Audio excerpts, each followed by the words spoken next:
John Schmidt bor i Sønderborg. Den daglige trummerum opleves fra en treværelses i byen.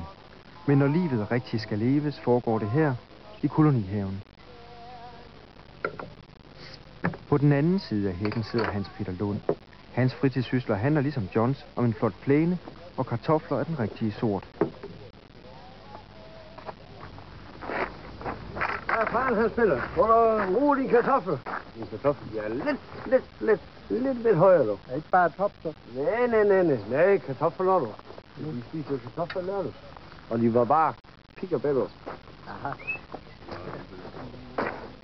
Høj. Høj. Høj. Høj. Høj. Hav nummer 58. 3 gange om året bliver haverne vurderet. Er ukrudtet væk? Strutter salaten? Eller er der lus i det hele? Det er et vigtigt tidspunkt for John og Hans Peter.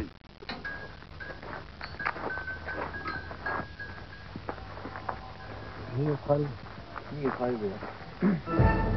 Høj. Høj. Høj. Høj. Høj.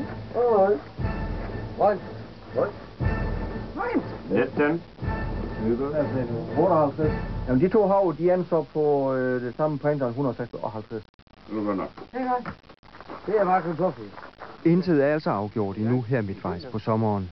Der er æren at kæmpe for, og selvfølgelig et diplom at prale med. Prøv at se her, John.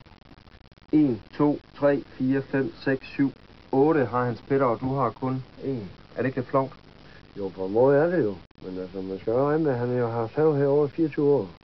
Hvor vi andre har haft have i 12 år. Det er fandme livet. Blande smil og blande solskin, blande sang i alle